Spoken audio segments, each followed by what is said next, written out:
네, 이제 이번 시간부터는 11.2의 이변수 함수의 극한과 연속성을 공부할 텐데요. 일변수 함수와 비교하면서 공부해야 될 것 같아요.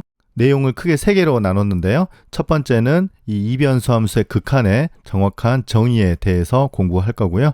두 번째는 이변수 함수의 극한이 존재하는 경우와 존재하지 않는 경우를 어떻게 판단하는지 그 예제를 보고 설명하겠습니다. 세 번째는 이 극한을 이용해서 연속성을 설명할 거고요. 따로 변수가 2개가 아니라 3개 그리고 그 이상의 함수에 대해서 공부하도록 하겠습니다. 우리가 변수가 하나인 함수의 극한을 공부하는 방법은 크게 2가지가 있다고 했는데요. 하나는 이제 우리가 그래프를 그려서 직관적으로 그 극한을 이해하는 것이고요. 두 번째는 지금 이제 설명할 엡실론 델타 이론이죠. 이건 우리가 미적분학 강의 거의 처음에 섹션 1.3에서 설명한 바가 있었어요. 그때 설명했을 때도 이 내용은 미적분학 1보다는 미적분학 2 그리고 수학과 2학년 과목인 해석학에서 많이 쓰이는 이론이라고 얘기한 적이 있었는데요. 이제 드디어 이 시간에 미적분학 2에서 사용해야 됩니다. 한번 복습해 보도록 할게요.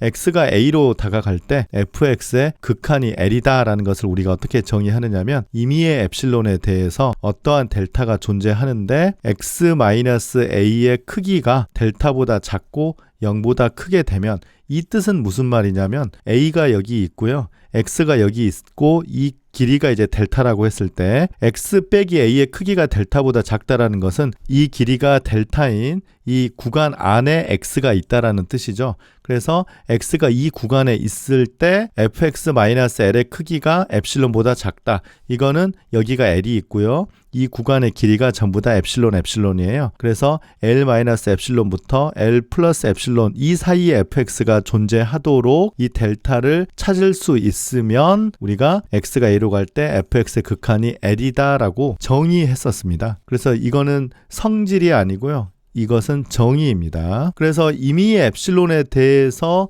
밑에 문장을 만족하는 델타가 존재하기 때문에 엡실론을 우리가 훨씬 작게 잡으면 델타가 더 작아지겠죠. 그래서 이 구간이 작아지면 이 구간이 작아져서 x가 a로 가면 fx가 l로 다가간다는 뜻입니다. 이 정의는 우리가 이름을 잘 알고 있는 코시가 엄밀하게 극한을 정의한 것인데요. 미적분학 1에서는 이 정의는 거의 쓰이지는 않았었어요. 그런데 우리가 미적분학 2에서는 이 정의를 심각하게 공부를 해야 됩니다. 그 이유는 이변수 함수의 극한을 이 이론을 확장하기 때문이죠. 이번에는 이변수 함수의 극한을 공부해 보도록 하겠습니다.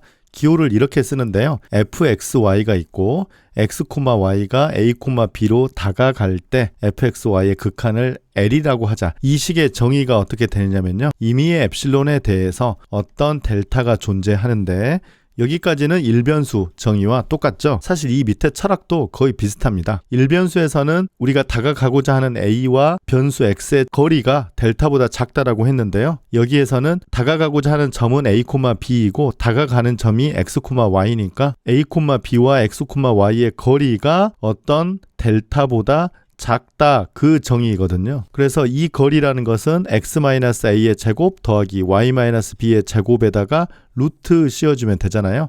이 크기가 델타보다 작고 0보다 크다라고 하면 여기는 똑같아요. 여기는 fx와 l의 차이가 엡실론보다 작다라고 했었잖아요. 여기는 fxy-l의 크기가 엡실론보다 작다입니다. 이 뒷부분은 똑같고요. 달라진 것은 이 부분만 달라지는 것이죠. 그래서 앞에는 a라는 점에서 x라는 점까지의 거리였는데 여기는 a, b에서 x, y까지의 거리가 델타보다 작다이기 때문에 이 식만 바뀐 거 빼놓고는 다른 정의는 똑같습니다. 그래서 아까 제가 일변수 함수의 엡실론 델타 이론을 잘 공부하면 이변수 함수 극한을 이해할 수 있다고 한 이유입니다. 그러면 가장 먼저 어떤 함수가 극한을 갖는지 생각해 보도록 하겠습니다. 가장 간단한 함수가 x, y 그리고 상수 함수가 있을 것 같아요.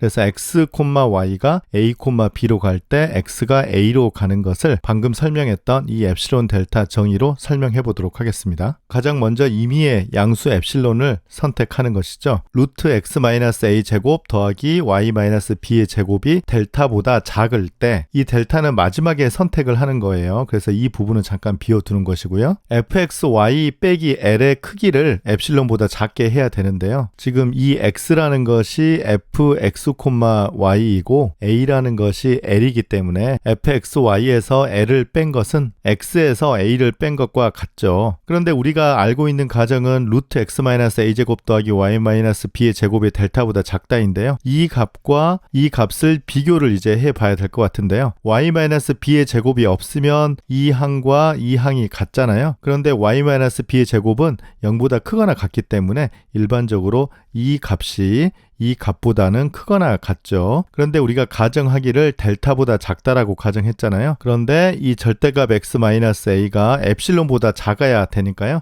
델타를 엡실론이라고 선택을 하면 증명이 끝나는 겁니다. 그래서 아까 이 부분에서 델타를 엡실론이라고 잡는 거예요. 그래서 x-a의 크기를 엡실론보다 작게 만들 수 있었으니까 x의 극한은 a이다. 증명이 끝났습니다. 이 증명도 마찬가지고요.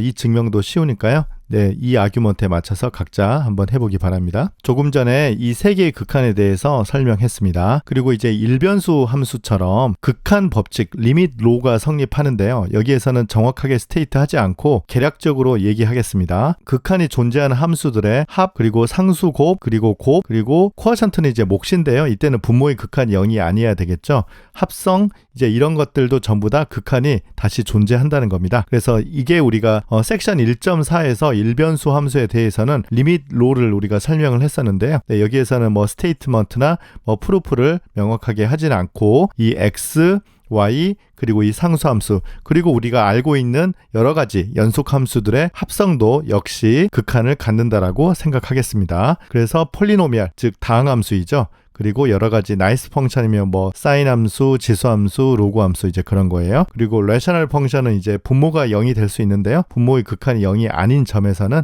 우리가 항상 극한을 갖는다라고 이제 생각하고 그 다음 내용을 이어가겠습니다. 이제 일변수 함수와 이변수 함수의 극한을 좀 비교해 보도록 하겠습니다. 일변수 함수에서는 어떤 점 A로 다가가는 극한을 생각을 할 때 이렇게 두 방향밖에 없거든요. 그래서 우리가 우극한, 좌극한, 즉 두 방향밖에 없는데요. 이변수에서는 이 점 A, B에 X, Y가 다가갈 때 다가가는 방법은 무한히 많습니다. A, B는 고정된 점이고 X, Y가 여기 있을 때는 이렇게 다가갈 수도 있고 이렇게 다가갈 수도 있고 이렇게 다가갈 수도 있고 심지어는 이렇게 돌아가면서 다가갈 수도 있고 방법은 여기에서는 무한히 많습니다. 그래서 일변수에서는 우리가 고등학교 때부터 우극한, 좌극한을 계산해서 그 두 극한값이 같으면 우리가 x가 a로 갈 때 극한값이 존재한다 그렇게 얘기를 했었잖아요. 그런데 이변수에서는 지금 그림에서 보다시피 방향이 무한히 많습니다. 그래서 이변수에서의 극한은 훨씬 일변수보다 어려울 것 같다는 생각이 듭니다. 특히 이제 0분의 0 이런 이제 분수함수 형태를 좀 공부할 텐데요.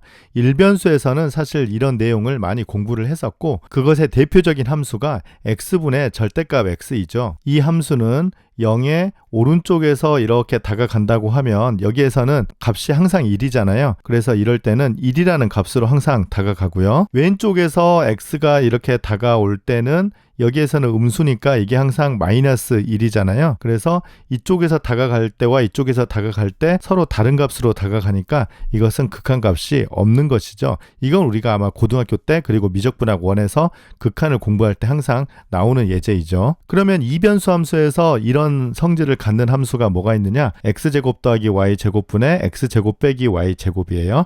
이건 0,0에서는 함수값이 존재하지 않죠. 그런데 이제 극한값이 어떻게 되는지 한번 살펴보겠습니다. 앞서 설명한 것처럼 이 0,0으로 다가가는 방향은 무한히 많거든요.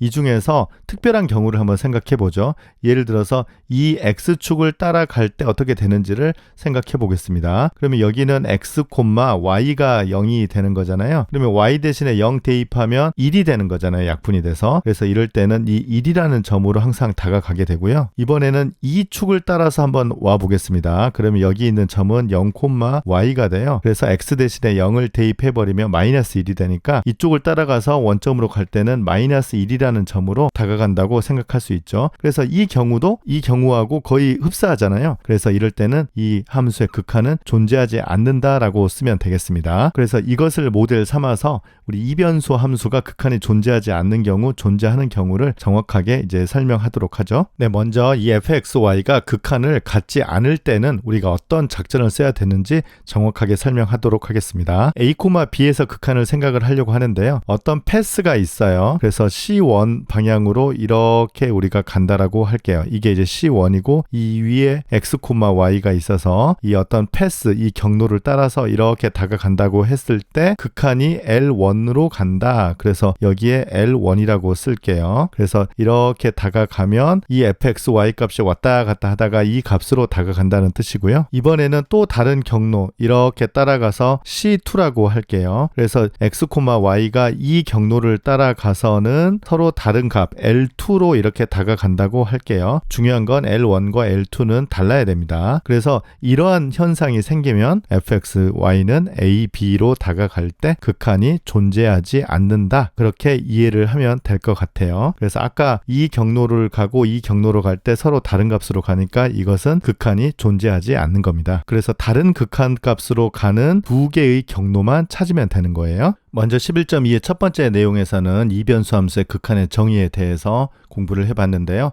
일변수 함수하고는 달리 극한을 공부를 할 때 두 방향이 아니라 여러 개의 방향이 있다는 것을 염두에 두고 공부를 해야 될 것 같습니다. 오늘 설명했던 내용을 바탕으로 이 다음 내용은 이제 구체적으로 함수를 주고 극한을 계산해 보도록 하겠습니다. 감사합니다.